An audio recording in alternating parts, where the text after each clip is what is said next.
जिसका सभी को बेसब्री से इंतजार था, उसकी घोषणा हो गई। जी हां, छत्तीसगढ़ समेत 5 राज्यों में विधानसभा चुनाव की घोषणा हो गई है। इसके साथ ही ढेर सारी इस तरह की खबरें इस बुलेटिन में शामिल है। मैं दिलीप जगवानी आप सभी लोकस्वर टीवी देख रहे दर्शकों का स्वागत करता हूं। आइए खबरों का सिलसिला शुरू करते हैं। नजर डालते हैं हेडलाइंस पर।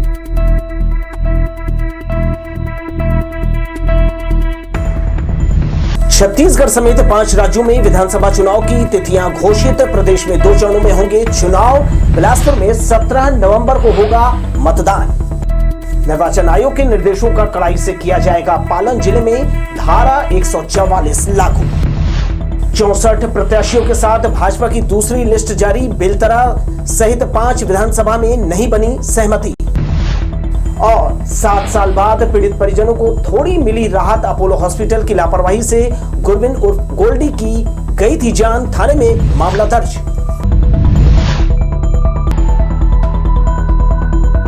हमारे न्यूज हेडलाइंस के प्रायोजक हैं doctor CV Raman university. Doctor CV Raman university, Kargi road, Kota, Bilaspur.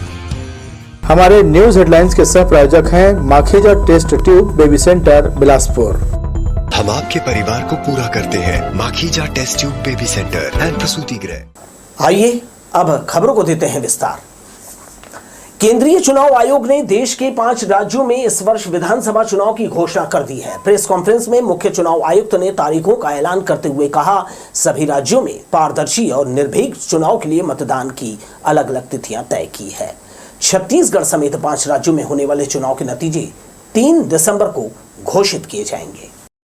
चुनाव आयोग ने छत्तीसगढ़ में विधानसभा चुनाव की तारीखों का ऐलान कर दिया। 2018 की तरह इस बार भी छत्तीसगढ़ में 2 चरणों में चुनाव के लिए मतदान होंगे।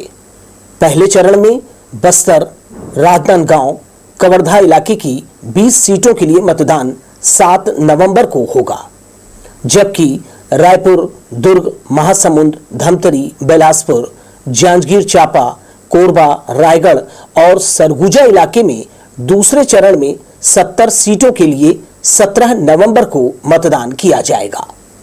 फोटो की गिनती 3 दिसंबर को की जाएगी। इसी दिन नतीजों का ऐलान भी कर दिया जाएगा।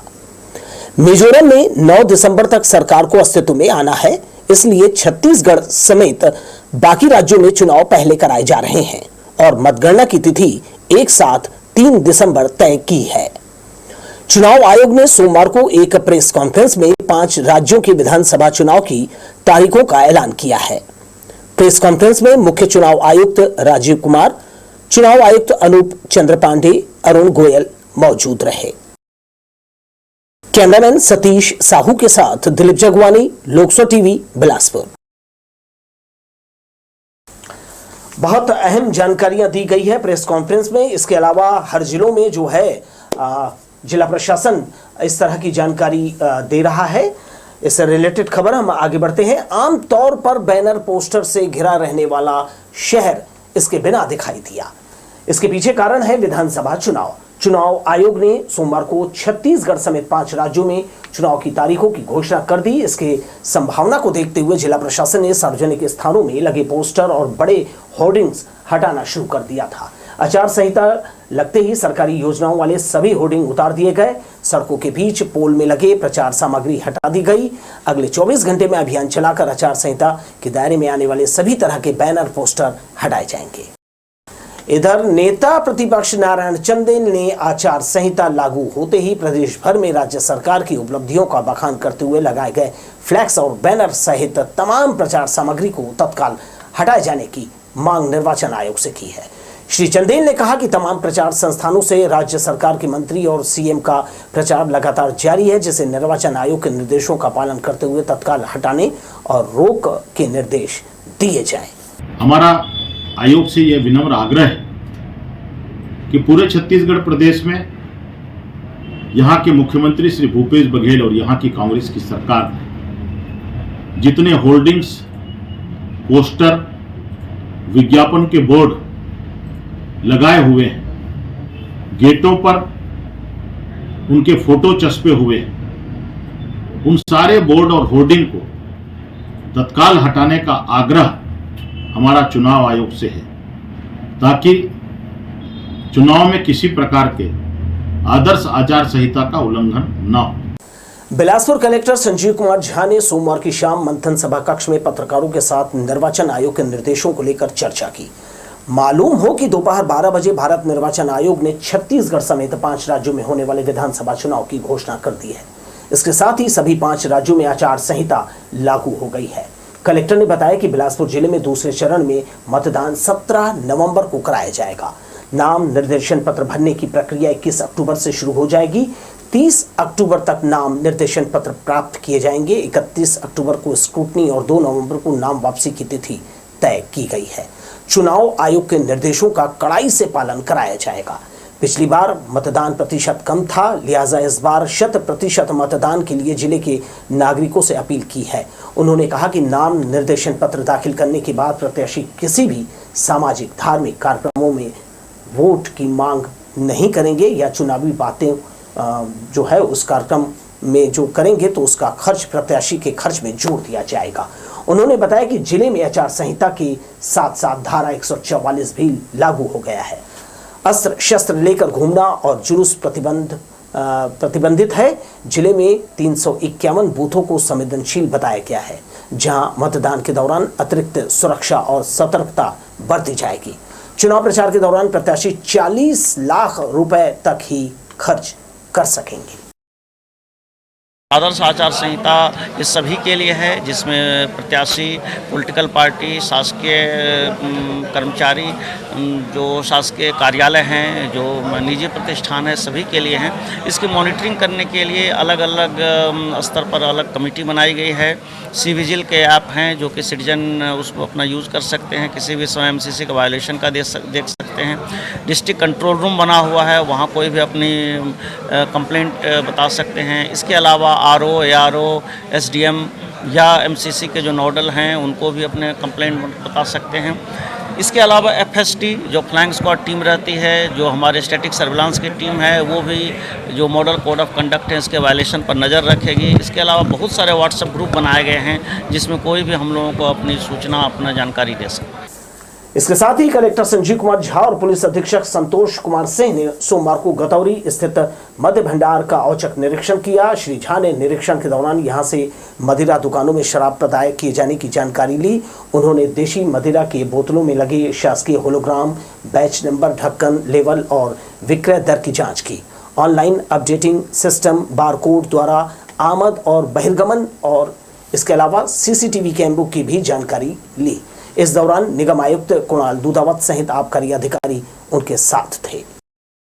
15 अक्टूबर से जिले के रेत घाट एक बार फिर से खुल जाएंगे। हाल ही में खनिज विभाग के द्वारा जिले में 3 रेत घाटों कछार, लोफंदी और कुकुर्दी कला की नीलामी की गई थी। विभाग द्वारा इन घाट संचालकों को नियम के अनुसार पर्ची देने की तैयारी कर रहा है।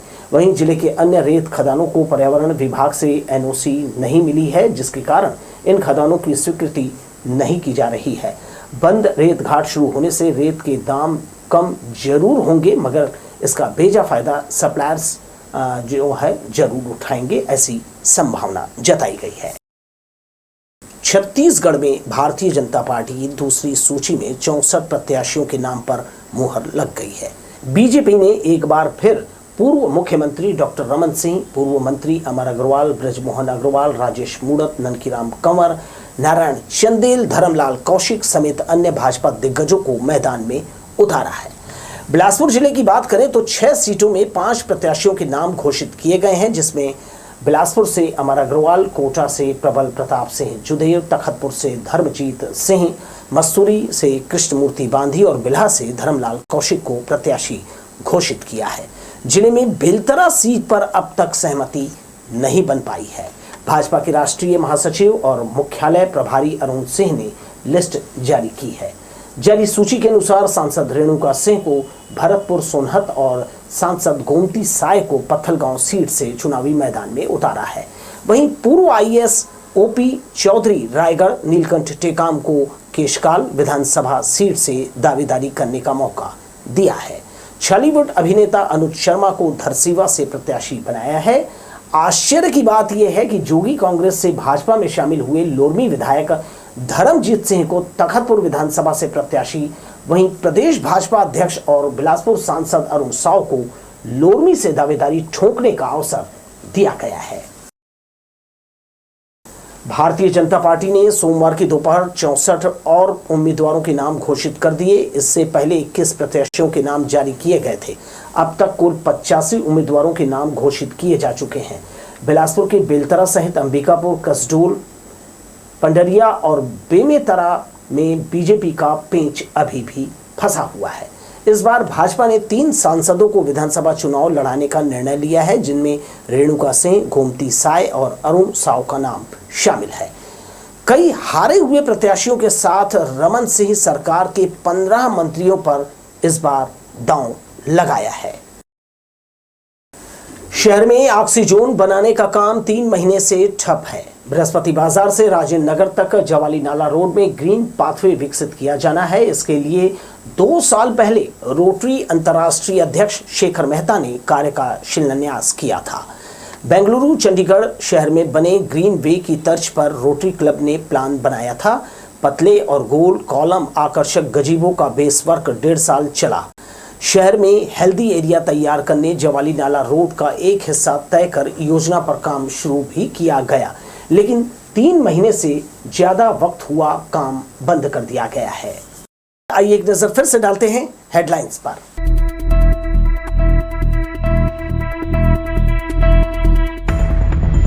छत्तीसगढ़ समेत 5 राज्यों में विधानसभा चुनाव की तिथियां घोषित। प्रदेश में 2 चरणों में होंगे चुनाव। बिलासपुर में 17 नवंबर को होगा मतदान। निर्वाचन आयोग के निर्देशों का कड़ाई से किया जाएगा पालन। जिले में धारा 144 लागू। 64 प्रत्याशियों के साथ भाजपा की दूसरी लिस्ट जारी। बेलतरा सहित 5 विधानसभा में नहीं बनी सहमति। और 7 साल बाद पीड़ित परिजनों को थोड़ी मिली राहत। अपोलो हॉस्पिटल की लापरवाही से गुरविन उर्फ गोल्डी की गई थी जान। थाने में मामला दर्ज।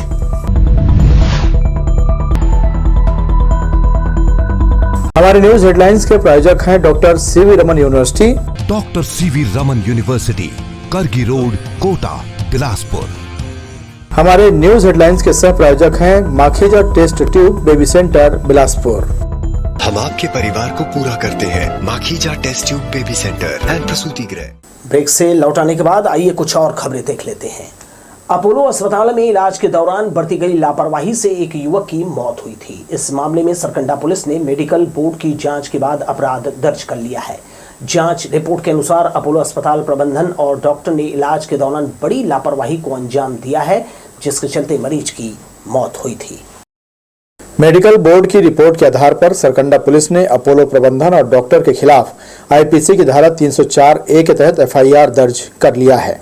पुलिस के अनुसार दयालबंद स्थित आदर्श कॉलोनी निवासी गोल्डी उर्फ गुरवीन छाबड़ा की पॉइजन खाने से मौत हो गई थी। मामले में सिटी कोतवाली थाने में सीआरपीसी की धारा 174 के तहत मर्ग कायम कर जांच किया गया। जांच के दौरान परिजनों ने बताया कि गुरवीन की मौत अपोलो अस्पताल प्रबंधन और डॉक्टरों की लापरवाही से हुई है। एक रिपोर्ट बोले और भेज देते हैं मेडिकल लीगल इंस्टीट्यूट में, वहाँ रायपुर में मेन सबसे बड़ा इनका लीगल वो है। फिर वहाँ से 27 तारीख की रिपोर्ट आई है कि पूरे डॉक्टरों की नेग्लिजेंसी दिख रही है। विष तो कहीं भी पाया नहीं जा रहा है और फॉरेंसिक विभाग को पूरा देखे हैं कि विष तो कहीं भी नहीं है जो विष प्रिजर्व किया गया था।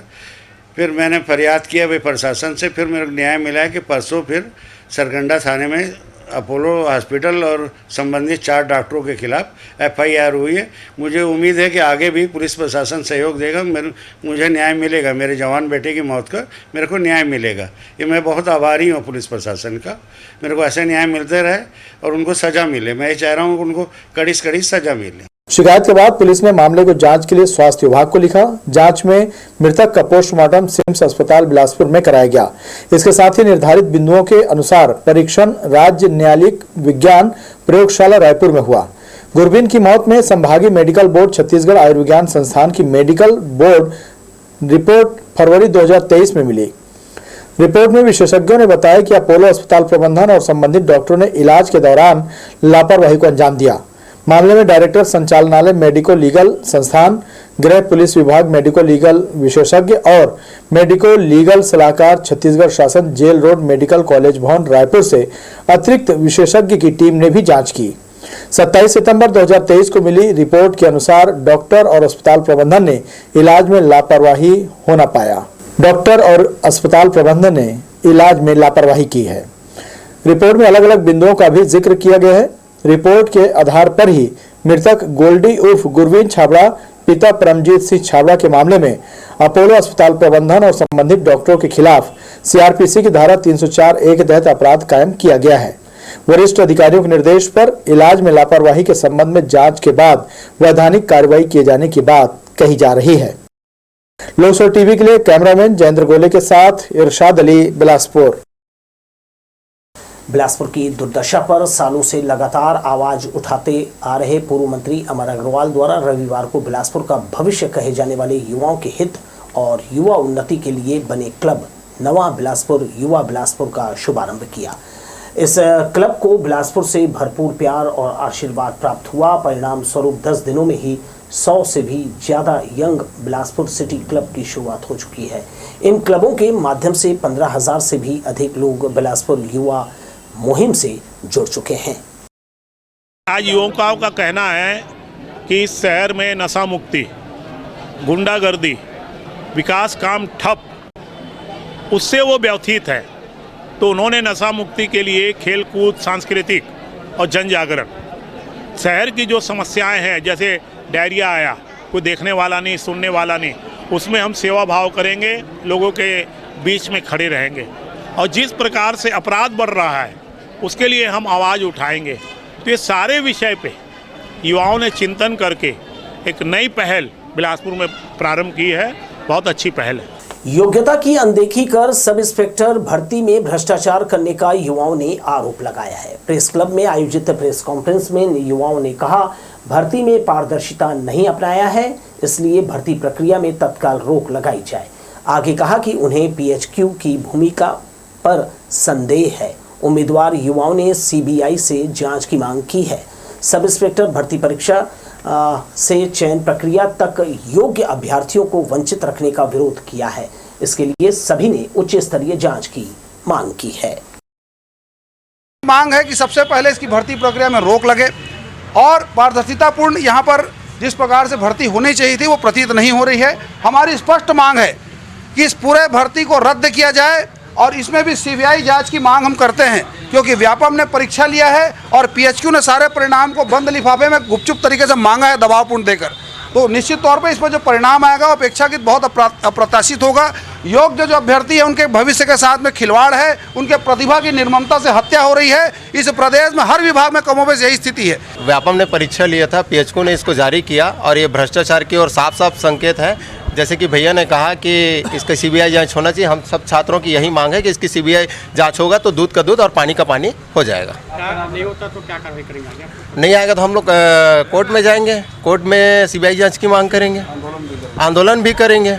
हम छात्रों के साथ न्याय नहीं, हमको जहाँ तक लड़ना है हम सुप्रीम कोर्ट भी जाएंगे। दीपावली से पहले बिजली विभाग ने पूरे शहर में मेंटेनेंस के लिए योजना बनाई है। इसके तहत 11 अक्टूबर तक शहर के अलग अलग इलाकों में 4-4 घंटे बिजली आपूर्ति जो है बंद रखी जाएगी और मेंटेनेंस का कार्य किया जाएगा। सोमवार को सिविल लाइन, कुदूदन, तिलक नगर, गोंडपारा, सदर बाजार, छत्तीसगढ़ भवन क्षेत्र में बिजली आपूर्ति बंद रखी गई। बारिश थमने के बाद दिन का तापमान बढ़ गया है, लिहाजा दोपहर में गर्मी से लोग हलाकान रहते हैं।